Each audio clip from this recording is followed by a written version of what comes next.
It's the Dom and K Show here on the all-new RadioOnFire.com, On Fire Television.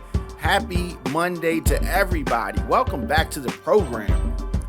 This was one of those weekends. I mean, it just seems like, Friday comes and goes and the weekend, all of that turns over really quickly.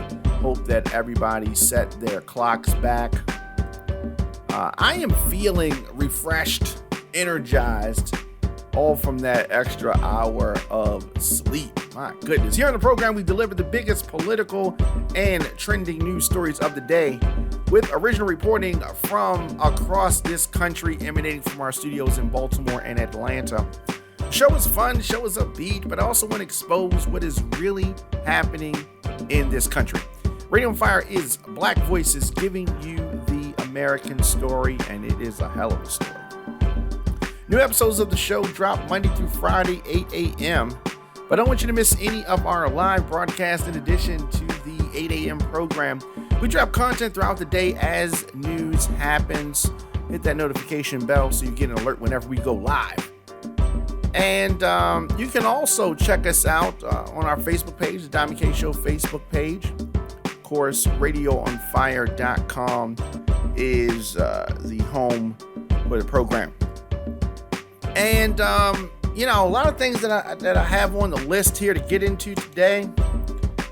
There was a tragedy that happened. The Travis Scott concert, the Astro World concert in Texas. We're going to talk about that. Odell Beckham Jr. released. A little bit of sports news there. In addition to that, we talked about this over the weekend. Aaron Rodgers and his lying about being vaccinated and just behaving irresponsibly. We're going to talk about that. Also, the Kyle Rittenhouse trial. We're going to talk about this murderer, this accused murderer, but murderer, exactly a murderer. The passing of the infrastructure bill by Democrats. We're going to talk about that. But we're also going to talk about Joe Biden and what kind of job he is doing. Is he doing a good job? We're going to talk about that. And did the Biden administration and Democrats, did they misread the country with regard to mandates, mask mandates, vaccine mandates? Did they misjudge the situation?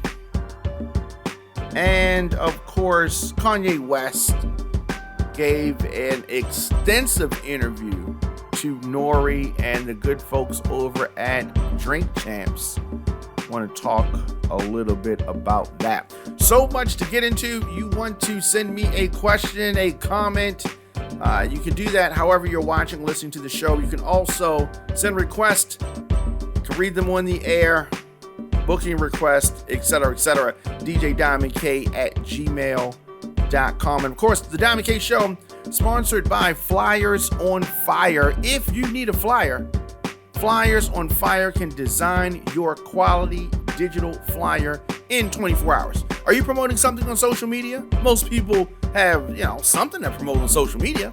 Flyers on Fire can help you brand your message with a quality flyer. Visit them on Instagram at Flyers on Fire. And of course, Radio on Fire is an advertiser-supported audio and video network. Get breaking news, podcasts, and TV shows covering topics that are important to our culture. Radio on Fire is where you go to discover, engage, and connect with the latest news, podcasts, and of course, original TV programs. I'm able to deliver our news and our views on this show because of our listeners and sponsors. Radio on Fire is powered by the people, and we appreciate your support. You want to support this digital network? You want to help the Dom and K Show? Head on over to RadioOnFire.com and grab a t-shirt or some other merch. Become a sponsor of the show for as little as $50. Now, speaking of sponsors, the Dom and K Show also sponsored by Tasty Moscato. If you could pour sexy into a glass, this would be it. This smooth, seductive Moscato wine blended with vanilla takes your palate to a whole nother level of taste meat. Unlike most, tasty Moscato can be deliciously paired with a variety of meats, cheeses, veggies, as well as desserts. It's the sweet taste of luxury that you've been craving, and you can get Tasty Moscato. Search them on Facebook or Instagram. Tasty Moscato. That is TASTETEE. Tasty Moscato. And they were sold out for a while, and it looks like they're going to be coming back in stock just in time for Thanksgiving. Tasty Moscato. Shout out to T. Marie and all of the good folks over at Tasty Moscato.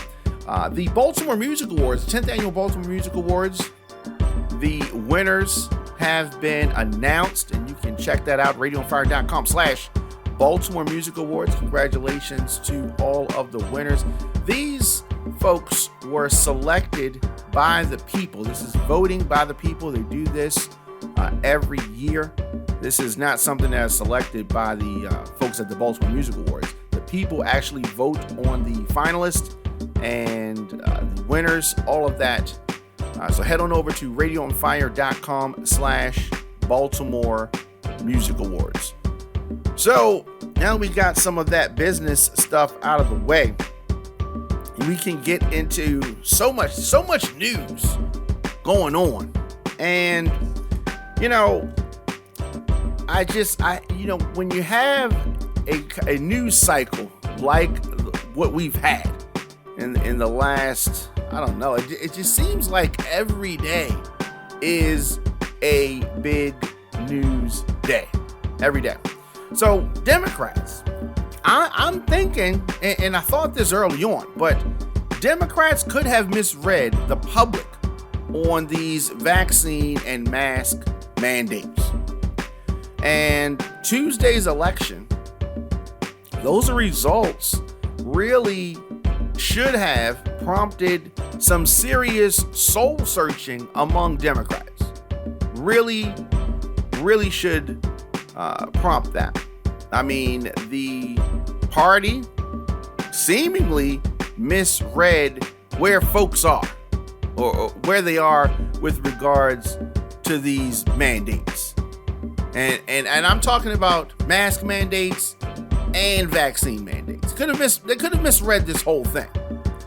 The public's desire for sweeping change, that could be something that you can take from this. Now, you don't want to read too much into it, but at the same time, if you look at this from an introspective point, I mean, the party suffered some losses. It was a surprise in many instances, and I think that Democrats should pause and consider the agenda, and whether this agenda that they have been doing had anything to do with losses. And, is it out of step? Is the Democratic Party out of step with the wider public? I would say yes. Now, Republicans, of course, they're excited. They're happy that Democrats are in this position. They have this stance, Republicans, that they're not going to help do anything, right? It was over a year ago that President Biden had a major victory over the former President Donald Trump. So anybody that can see has to sense that Trump is licking his paws and preparing for some type of return. And the way things are going, the way things are looking, he is going to do that. I think it's just a matter of time before he announces that he is going to run. Just a matter of time. Democrats also retook the Senate majority a little over a year ago. Victories in a pair of elections in Georgia. really sealed. Well, I guess that really sealed the deal. Now, I don't know how perceptive Democrats are. What I have seen is this willingness to fight in public. Now, we've talked about this. Joe Biden does not have the type of majority that President Obama had. Joe Biden does not have the type of majority that President Clinton had. He doesn't have that. So you gotta walk and act differently when your circumstances are different, and his circumstances are different. But at the same time, Joe Biden wants to come through this joint like he's Lyndon Baines Johnson, right? Like he's Franklin Delano Roosevelt. Like he's got this mandate, and I think, yes, he's been in politics for a long time, but he's misreading the people. And what the people said and wanted a year ago is not what is needed right now. And I read on social media, a good friend of mine say that Trump's getting reelected, right? It is too soon to make that type of proclamation, because if we look back a year ago, who would have known that a year later Biden would be as unpopular as he is right now? Who would have known that? You don't know that. The tide can turn so quickly in politics. And that's what's happening. And I think that Joe Biden is, he's feeling the result of tides quickly changing. He thought he had all of this under control. He thought that he had his finger on the pulse of the American people because they were so frustrated with 4 years of Trump. But here, after 1 year of Biden, or almost 1 year of Biden, 1 year since he's been elected, 1 year since he won the election, right? And here we are. The economy was the biggest issue with voters, according to the exit polls last week.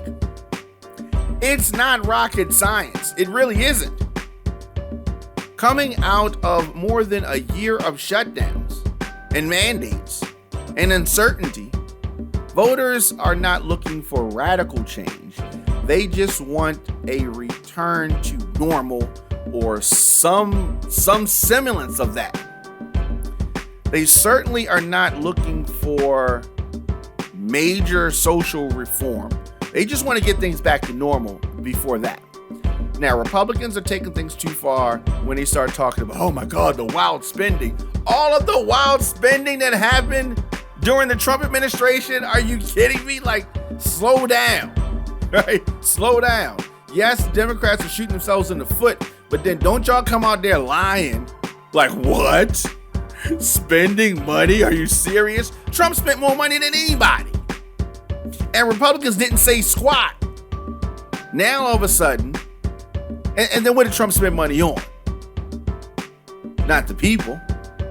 Spend money on his donors. Rich folks. Now, the Biden administration, they're talking about spending money on, regular people and donors, but regular folks too. That's how they're promoting this.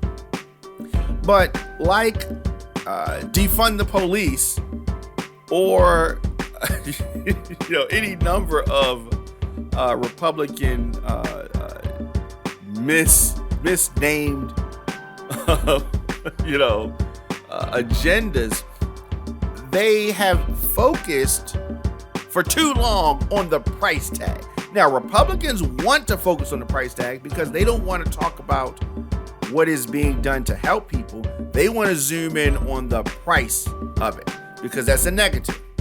And Democrats have fallen into that trap of just talking about, oh, it's all right, it's paid for, we got to pay for it. They're going back and forth about that. And then the story becomes how much it costs and not what it is. But voters are open to, slight changes, but not what they call wholesale changes. This is what you can read from the election in Virginia, the loss in Virginia. It was a sad day for Democrats because it forced them to look at themselves. Now, we're going to talk about this. The infrastructure bill was passed over the weekend. Now, had this bill that has been long talked about, long rumored, the long-running infrastructure conversation, if that happens a week before the election, do we have a different result in Virginia? Do we have a Democrat in Virginia as the governor? Possibly. But I don't know if it's just one thing, if it's just this bill. There has been no bill. There was no traction with voting rights. Republicans have made traction. The abortion, debacle and all that kind of stuff. But what have Democrats done other than fuss? You got the progressives talking trash. Oh, they don't want to take responsibility for anything. They're like, what? An election? If an election happened and the type of swing in the point structure that Biden enjoyed back in November of 2020 versus now, if you think that is the result of us not passing one bill, you're right, they don't take any responsibility. It's not just that you didn't pass one bill. You didn't pass anything of note. All you've done is screw things up and argue amongst yourselves. All right? Get nothing done. The Republicans seem to be able to cause confusion, and it seems like they're getting something done. At least they are successfully hindering Democratic progress, small d, progress. You had the debacle with the military. Let's not forget about that. It was just over the summer, trying to pull the troops out of the longest war. What about that? It just seemed like the Democrats have been in office and have just been screwing up and screwing up and screwing up and screwing up. And then you have an election, and then you get some results that are surprising in some instances. In New Jersey, Governor Phil Murphy squeaked out a closer than expected win. On one hand. Then on the other hand, they say he wasn't expected to win because they don't normally win re-election. You can't have it both ways, right? You can't have it both ways. But progressive politicians and causes also suffered losses. They also suffered losses. In Buffalo, Democratic Socialist India Walton lost to incumbent Mayor Byron Brown after he mounted a write-in campaign when he lost the Democratic primary to Walton earlier this year. That shows you how the tide turns.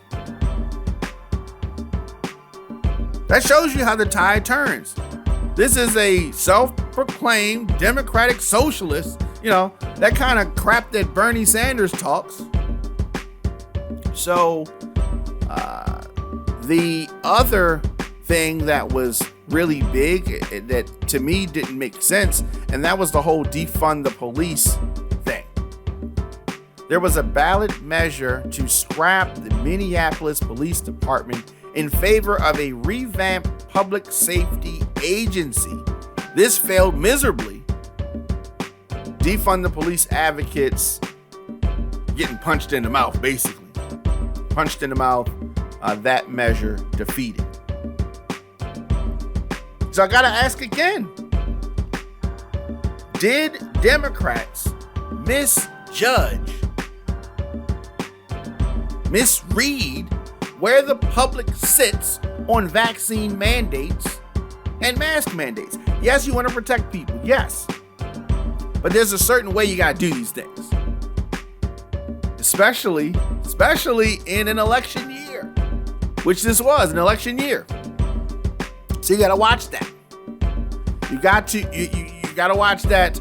The jury is still out on that. Jury's still out. Just tuning in, it's your man Don McKay in here, the Don McKay Show, of course, on the all-new radioonfire.com. I am here daily giving you my spin, my thoughts on the news stories of the day. And as I said at the top of the show, it is a lot of news going on. You want to support the Diamond K Show and this digital network that we call Radio on Fire? Head on over to radioonfire.com, grab a t-shirt or some other merch, become a sponsor of the show for as little as $50. The Diamond K Show brought to you in part by jstoverbeauty.com. I want to talk directly to my ladies out there. If you are looking for those must-have beauty products, look no further than jstoverbeauty.com. They have quality wigs, Indian hair extensions, virgin hair extensions, professional hair care products, edge control, flat iron mist, mink eyelashes, satin wig bags, wax sticks, lace concealer, lace tint, and so much more. jstoverbeauty.com does custom wig making, maintenance, and revamp services. You can check them out on social media, jstoverbeauty on Instagram or jstoverbeauty LLC on Facebook. Be a girl with mind, a woman with attitude, and a lady with class. Visit jstoverbeauty.com. So, we're talking about the, Democrats, and I gotta call it like their inability to read the room. You talk about people that are not able to read the room. Like, something's going on, but they cannot seem to read the room. Not a good thing. But one good thing, I guess I could say for Democrats, they did pass the $1.2 trillion infrastructure bill. The actual cost of this bill, price tag, it varies. But the House passed a $1.2 trillion bill.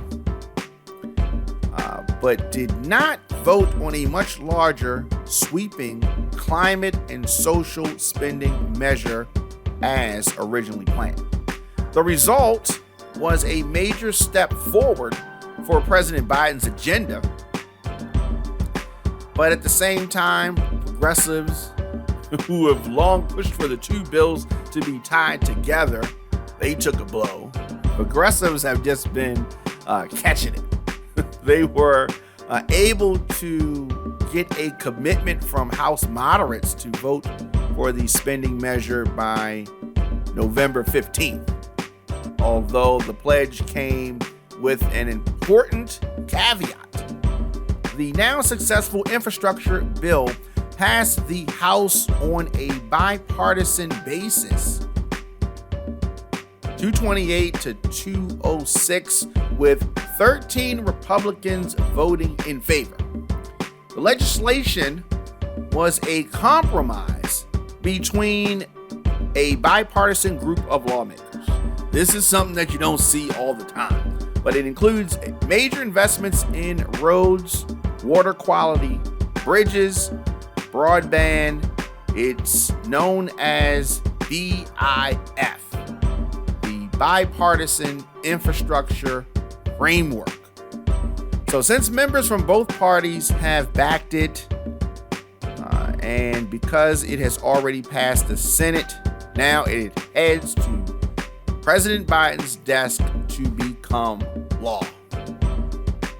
So I guess now we can bring out the confetti and celebrate. No, things are, that's a major victory, and I'm sure that he's going to send his folks, President Biden is going to send his folks on a tour, a whole media tour, talking about the achievements that they have reached with this bill. I'm sure that that's what's going to happen.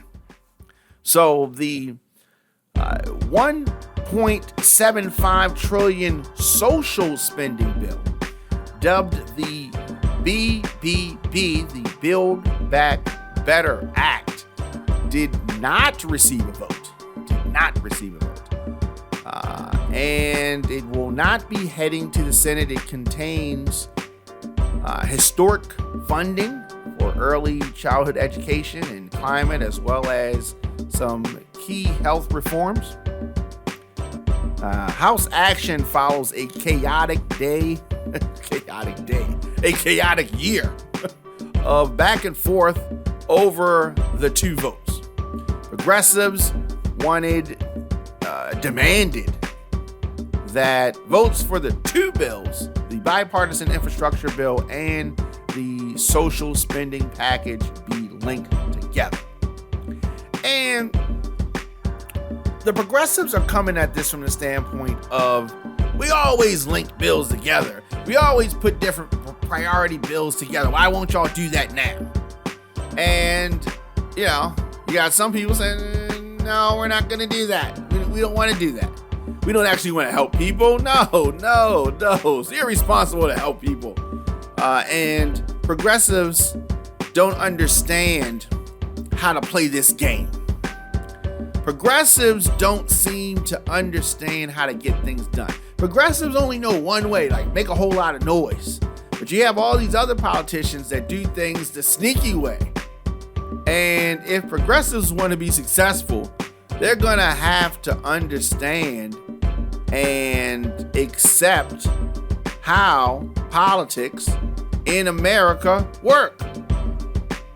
And if you are a politician in America, progressive or not, you should understand how politics works.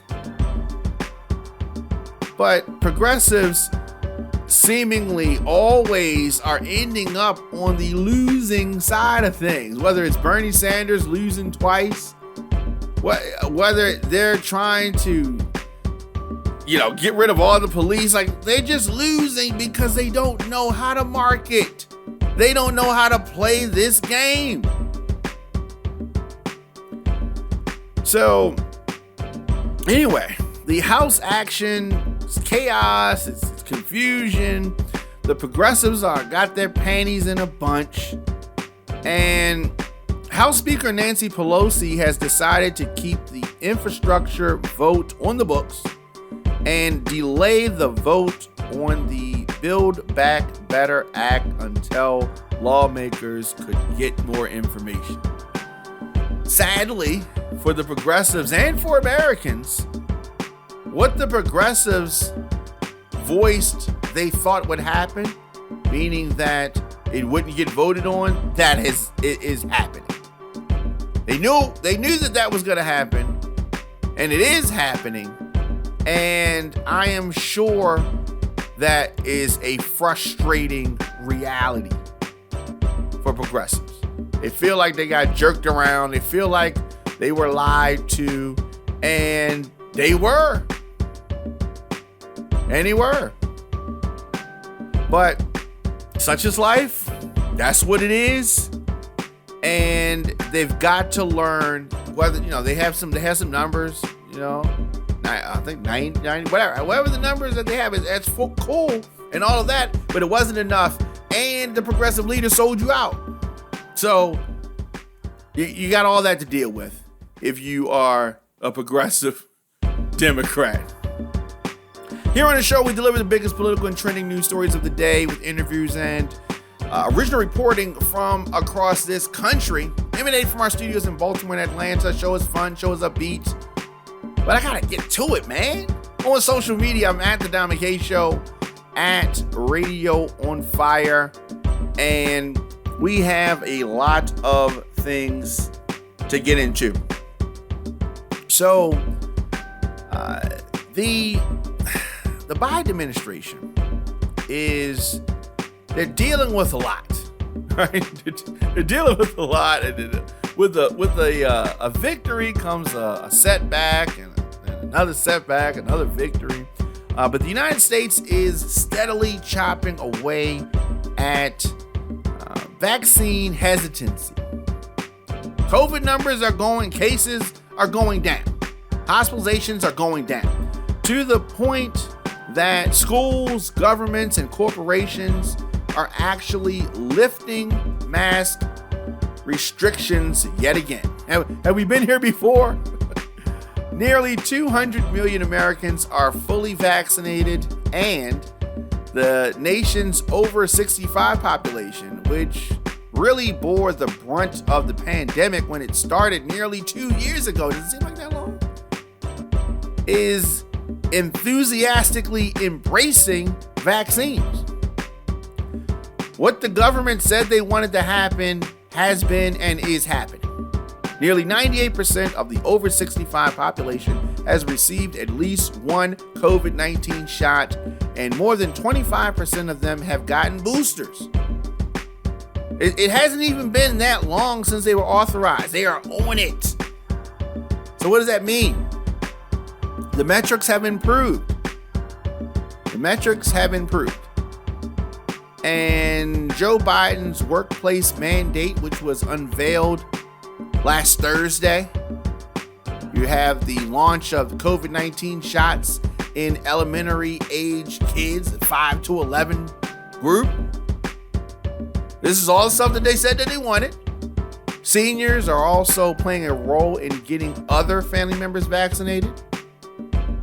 So everything seems to be going the way they want it to go, right? But the pandemic has a track record that indicates that it is hard to control. In the U.S., the winter is coming. Diseases like COVID-19 often spread easier with people indoors and closer together, and that's what happens when it gets cold. The worst surge in the nation, remember, happened last winter before the vaccines were widely available. So what does that mean? Does that mean that we have another surge that could be coming? Absolutely. Absolutely. It could come. So while we want to ease things up, we got to keep the other eye on the fact that we are entering into a very difficult time. We're entering into a very difficult time, potentially difficult time. But President Biden is pushing forward with a massive plan to require millions of private sector employees to get vaccinated by early next year. However, he first has to make sure that workers in his own federal government get the shot. So you have that about 4 million federal workers are to be vaccinated by the 22nd of November under Biden's executive order. So they just have a couple of weeks. Some employees, like those at the White House, are nearly all vaccinated. Now, the rates are lower at other federal agencies, particularly those related to law enforcement. Now, according to the agencies and the union leaders, there is some resistance. Some of those workers are digging in, filing lawsuits and protesting what they say is unfair overreach by the White House. So the upcoming deadline is the first test of Biden's push to compel people to get vaccinated. The power of the president compels you, right? He's trying to force folks to do this. So beyond the federal worker rule, another mandate will take effect in January, aimed at around 84 million private sector workers. And this is, of course, to guidelines that were put out last week, according to AP News.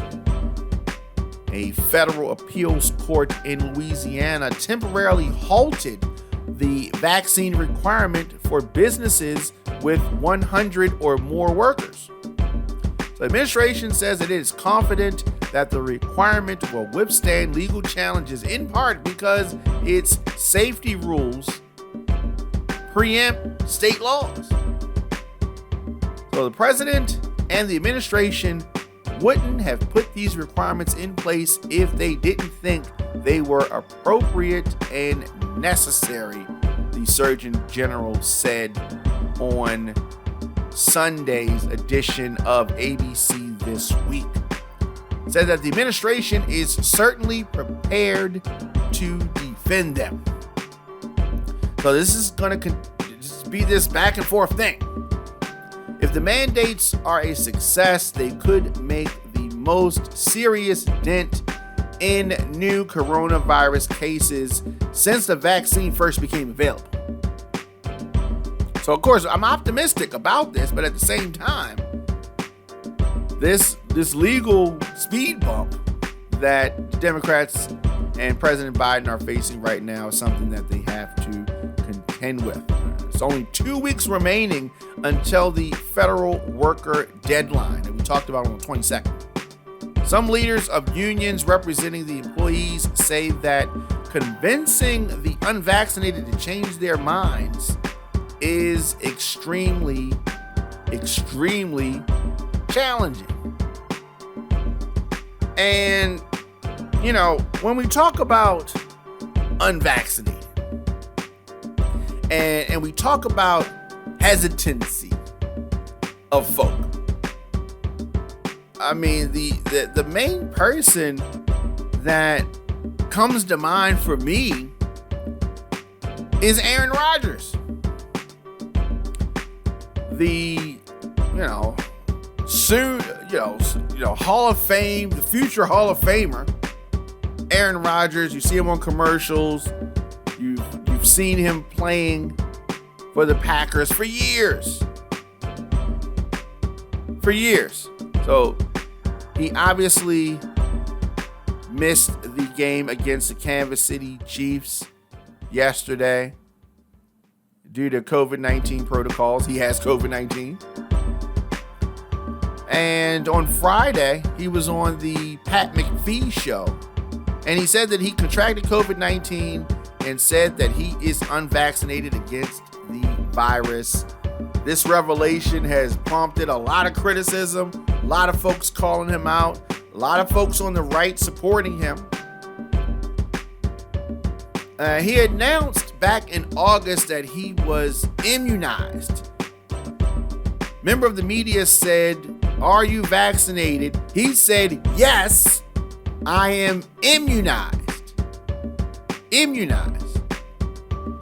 He also said that he is in the crosshairs of the woke mob over his vaccination status. And he said that the media is on a witch hunt to find out which players are vaccinated. Witch hunt. One of Donald Trump's favorite words. Oh, this is a witch hunt. That's a witch hunt. This is a witch hunt. So, this is a huge error by a man who has transcended football and wants to have a career, whether it was hosting Jeopardy or other parts of our culture. So why make this move? Why do this? I mean, maybe he wants to work future at Fox News because they definitely loving him right now. Rodgers says that he did not get vaccinated because he has an allergy to an ingredient in the Moderna and Pfizer vaccine and was scared about possible side effects from the J&J vaccine. So, unvaccinated players in the NFL, unvaccinated players, are tested daily, even on off days. And they have to wear masks indoors. Aaron Rodgers wasn't doing he wasn't wearing masks indoors. Now, vaccinated players are tested weekly. So, Rodgers has just been doing whatever he wants to do with his conservative views and his QAnon views. So, can he face a fine? So you have Colin Kaepernick takes a knee for social justice. And he's just banned from the league for life. Then you have Aaron Rodgers, who lies about his vaccination status, potentially endangers folks. He's not wearing a mask at games. He's seen at some Halloween party, no mask, all kind of crazy stuff, right? And he's taken controversial medication that he heard about on Joe Rogan's podcast Should he face fines? Should he be suspended? Should he be fired? I don't know. But failure by the NFL to properly enforce the protocols has resulted in discipline being assessed against individuals. It seems like it is something that they just do when they feel like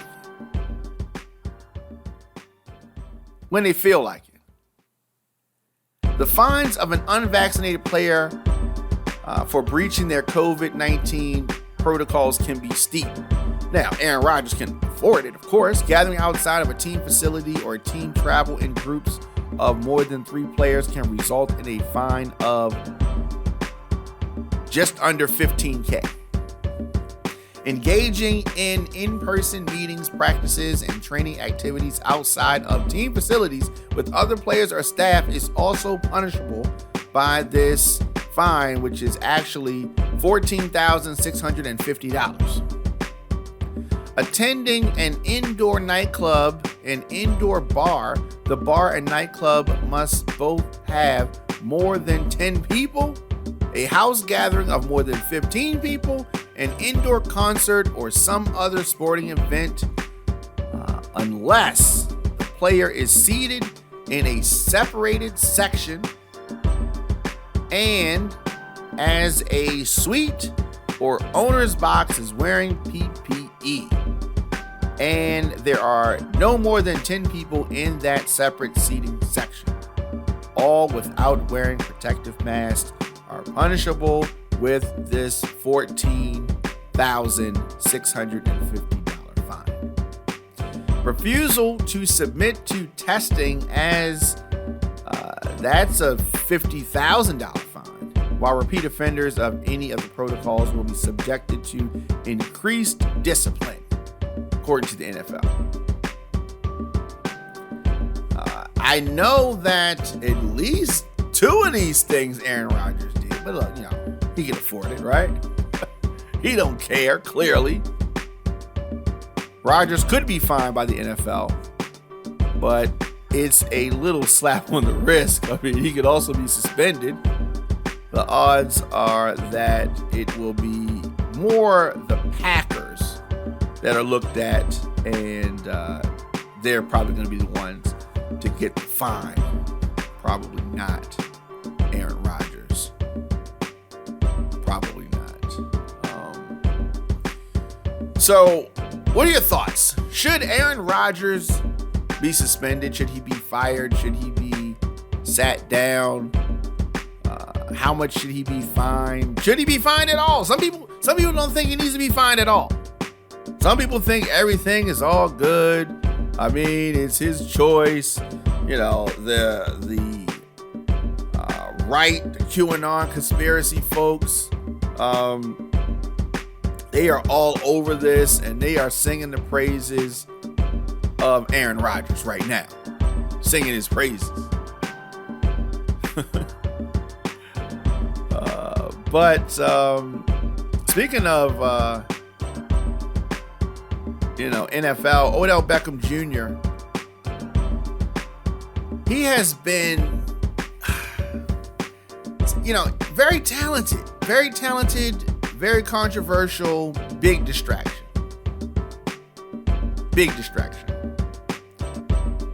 So the NFL and the Players Association have approved the restructured contract of Odell Beckham Jr.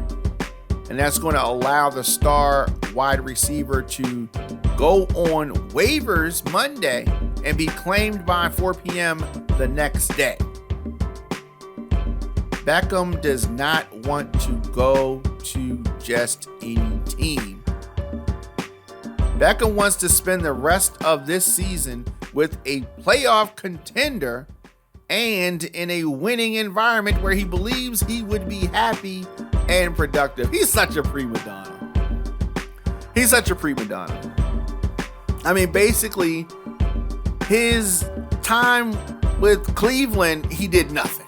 Now, keep in mind, I mean, he didn't throw the ball to him, so he was not set up to be successful. If a team does not fit this criteria, according to Beckham, and the $7.25 million remaining on his contract, there could be potential issues for that team. I mean, who wants to sign this guy? I don't know. But as it stands, 9 teams have over $7.25 million in salary cap space.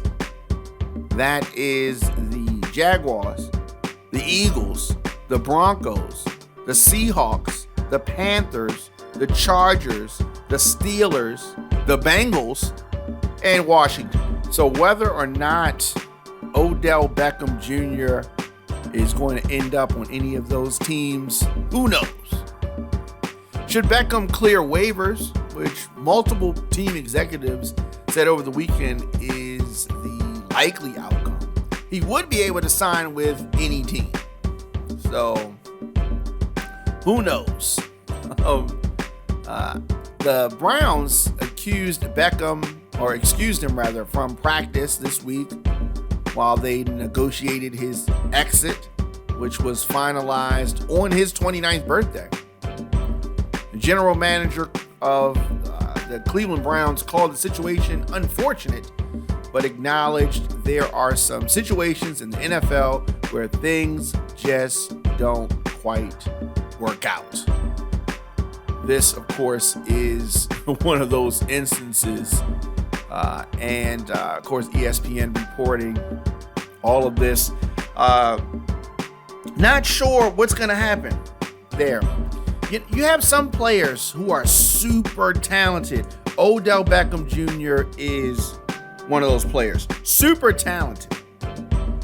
But also, he just doesn't seem like he's happy. Like he's never happy.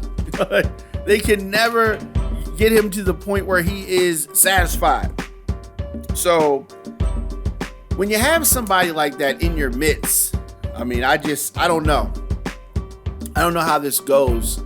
I don't know if he's going to be able to go anywhere unless it's his father's team. His father don't have no team. I mean, just somewhere where they're just going to just bend over backwards for him. I don't know.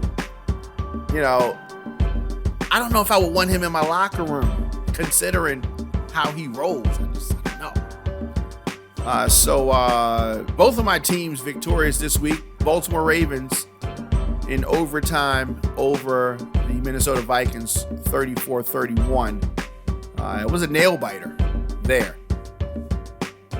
Nail biter, but Justin Tucker kicking the ball 36 yards in overtime, and also the Atlanta Falcons defeated the Saints. So all was good with regards to football. Canelo victorious over the weekend, with an 11th round knockout. But we're gonna talk about some bad stuff. Some bad stuff that happened in Houston. So there was screaming, suffocating, panic, unconsciousness. Concert goers at the highly anticipated Houston Music Festival Friday night say that they were shocked to witness how the event just fell into pandemonium. It left at least 8 people dead at a concert. Rapper Travis Scott was the headliner for this sold-out Astro World Festival at NRG Park. It was an estimated 50,000 people there.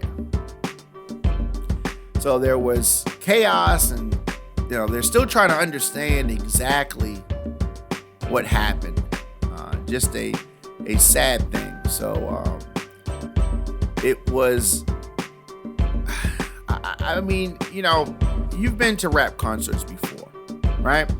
Or you've been to a concert before, and you know how things can get frenzied, how the energy level can increase or decrease based on whether the artist is coming out or where they are, all that kind of stuff, right? Well, this situation is something that I'm assuming could have been avoided. We have at least eight people dead, many injured. So what happened is that the crowd surged at this Travis Scott Astroworld Festival in Houston. So it was a densely packed crowd. Then they rushed toward the stage and were crushed against each other at this music festival. It is just a sad thing. The victims, 14, 16, 2 were 21, 2 were 23, and 1 was 27 years old. Sad thing. One of the victims' ages is still unknown. Houston Mayor Sylvester Turner announced in a news conference Saturday evening, there are no people reported missing. At least 25 people were transported to the hospital, and of those, 13 remain hospitalized, at least Saturday night. 5 of them under the age of 18 years old. A lot of unanswered questions. So, of course, police investigating. Could take several days, could take several weeks, could be even longer than that. They're going to look at this in depth. Try to figure out why it took place, what steps can be done moving forward to mitigate an incident like this occurring. It is just sad. Like I said, 50,000 people. This was a sold-out event. Sold-out event. Incident began just after 9 p.m. Central, 12 midnight on the East Coast. Video from the event showed Travis Scott on an outdoor stage, rapper and event organizer, Travis Scott, paused and looked on in confusion as an ambulance with flashing lights moved into the densely packed crowd.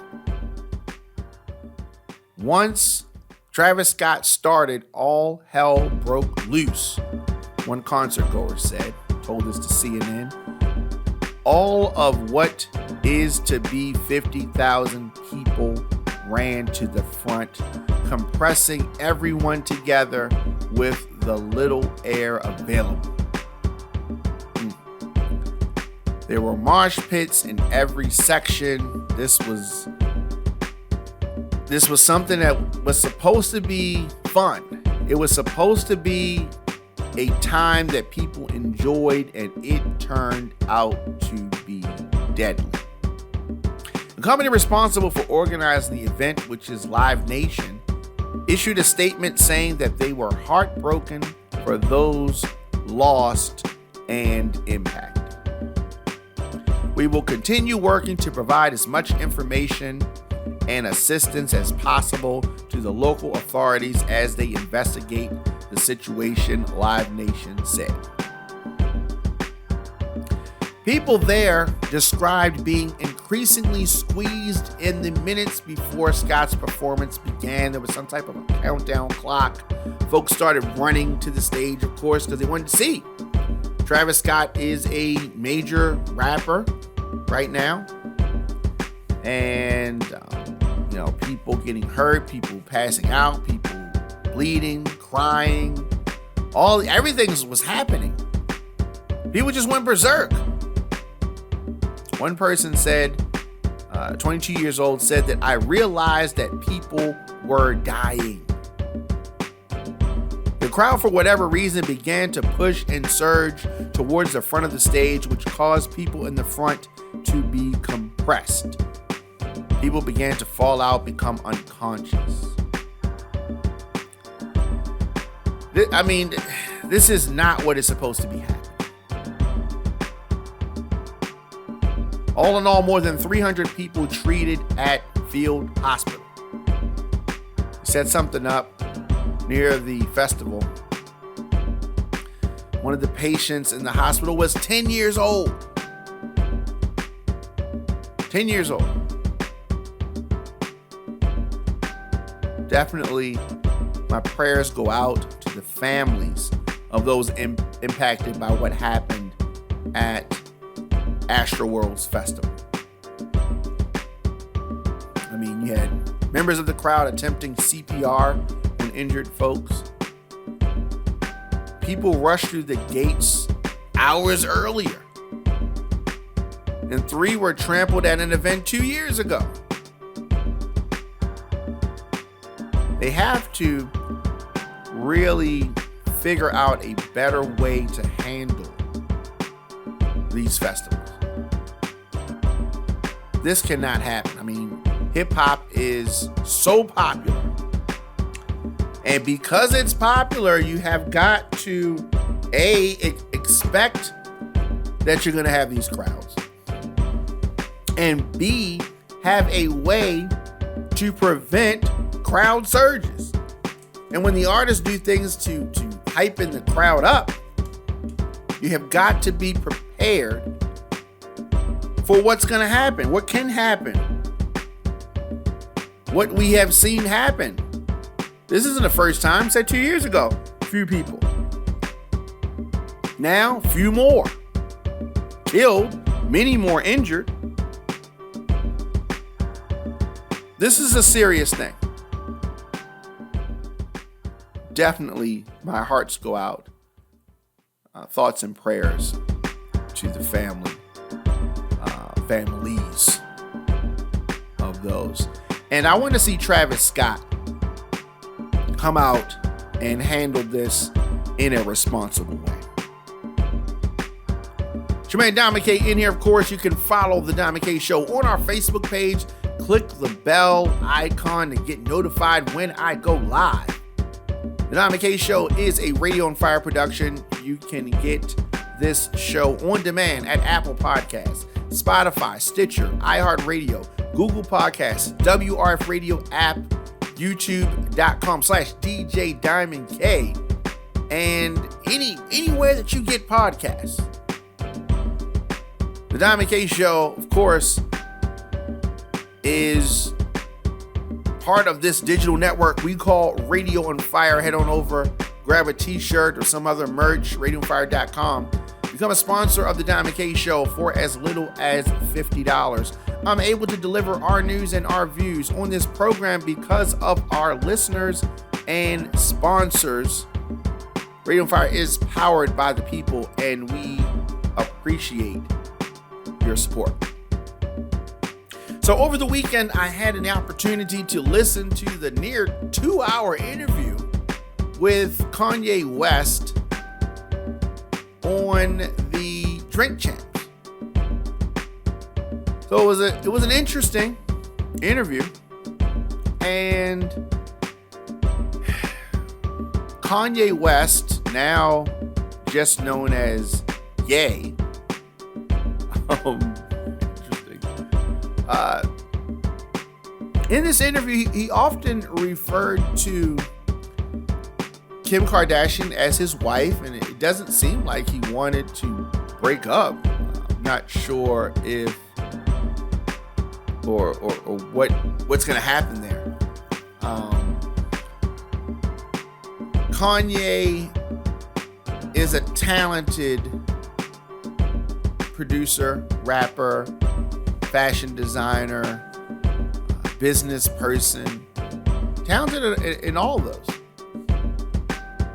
Kanye says he wants to be together with his ex, Kim Kardashian. She is still my wife.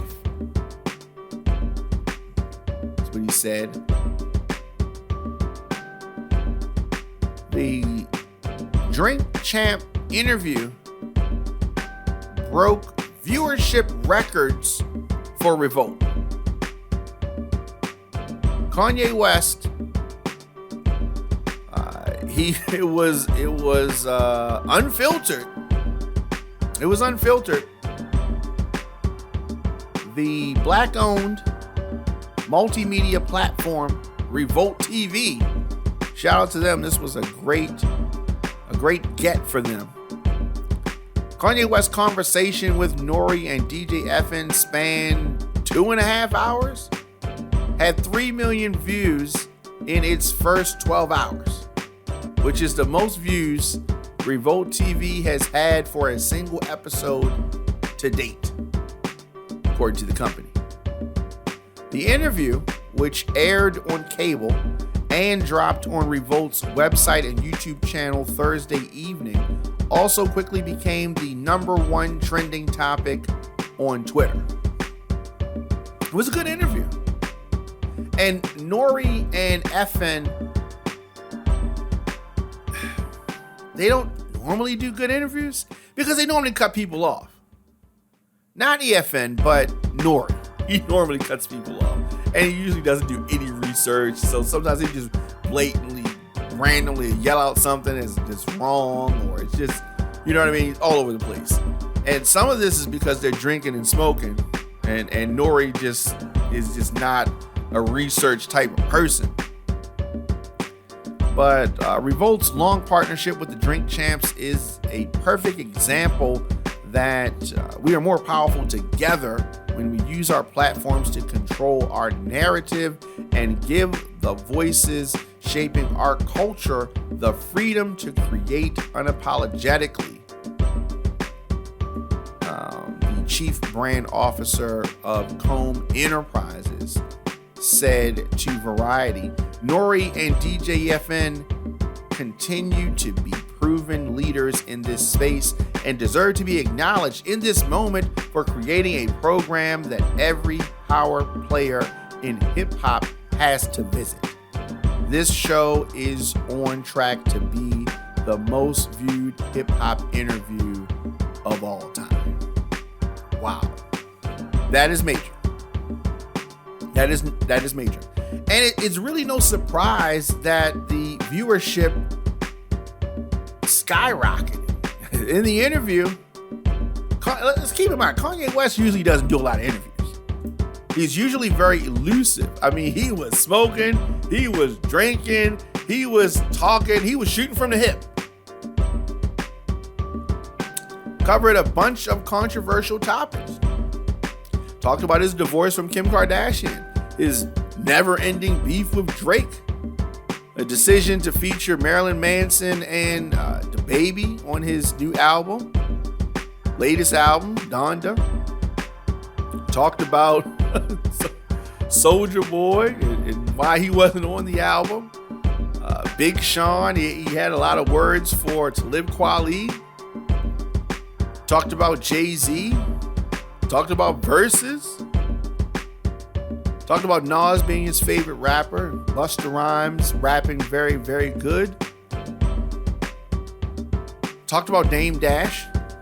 And talked about his father. I mean, it was a lot. There was a lot there. And I highly recommend it. Highly recommend it. It's a good interview. Kanye comes out every now and then and really talks that talk. And he talked about this crazy looking haircut that he has. And you know, Kanye is just one of those folks. He is still a factor in this game.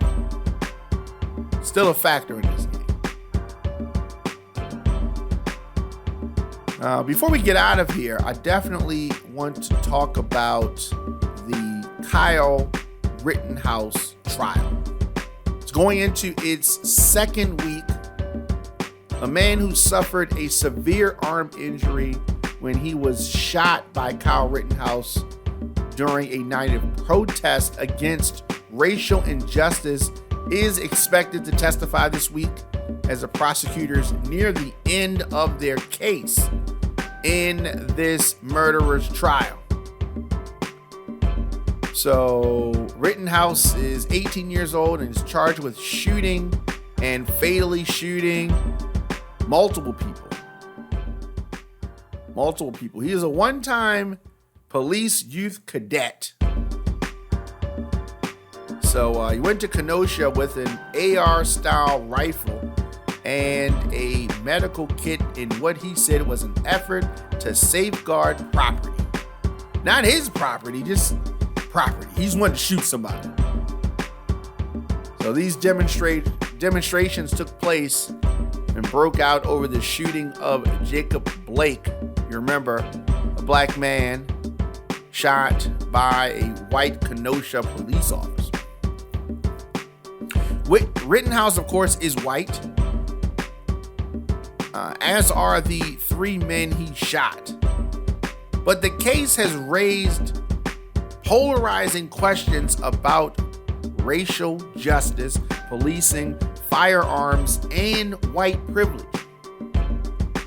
White privilege is on full display in this Rittenhouse trial.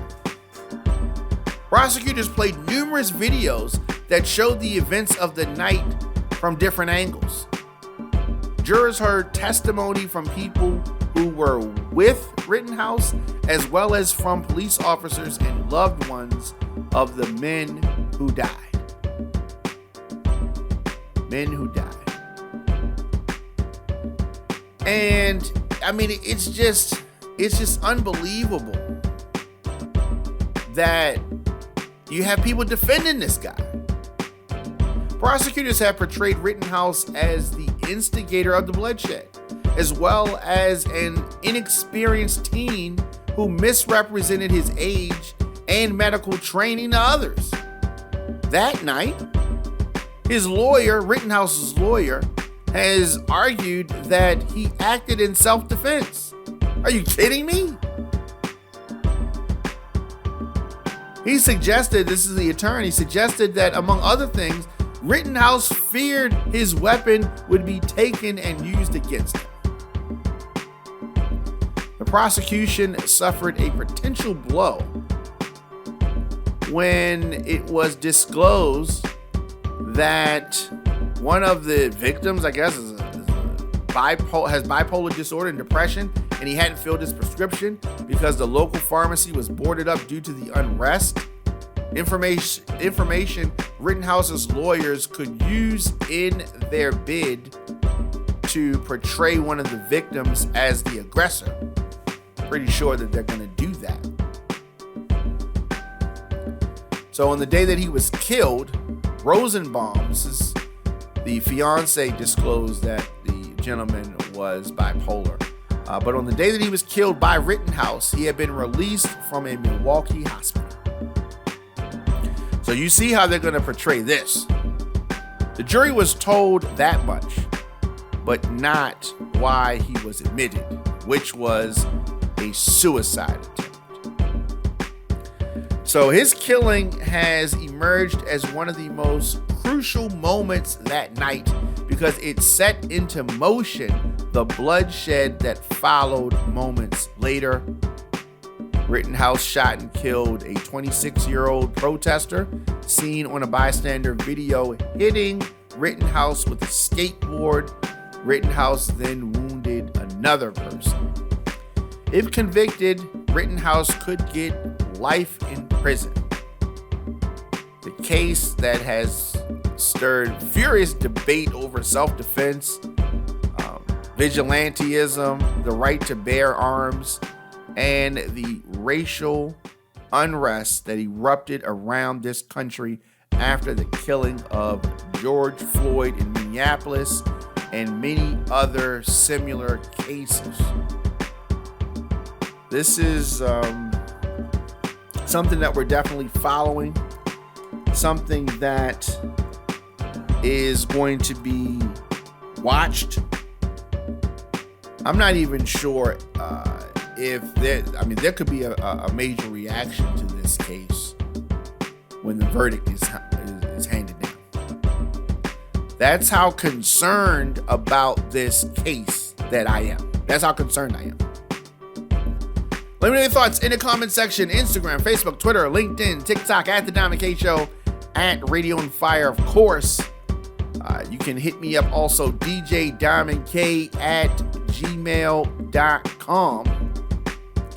You want to support The Diamond K Show and this digital network, Head on over to radioonfire.com, grab a t-shirt or some other merch. Become a sponsor of this program for as low as $50. New episodes of the Diamond K Show drop Monday through Friday, 8 a.m., but I don't want you to miss any of our live broadcasts. In addition to our 8 a.m. program, we drop content throughout the day as news happens. Hit that notification bell so you get an alert whenever we go live. The Diamond K Show is sponsored by Flyers on Fire. If you need a flyer created, Flyers on Fire can design your quality digital flyer in 24 hours. Are you promoting something on social media? Flyers on Fire can help brand your message with a quality flyer. Visit them on Instagram at Flyers on Fire, also on Facebook. Flyers on Fire. So, the 10th Annual Baltimore Music Awards results for that, radioonfire.com/Baltimore Music Awards. We'll be back here tomorrow with the program. Definitely want to thank you for tuning in. Thank you for listening. I will see you guys tomorrow. It's time to turn up with the On Fire Mix Show, featuring DJ Diamond K. Right now on radioonfire.com.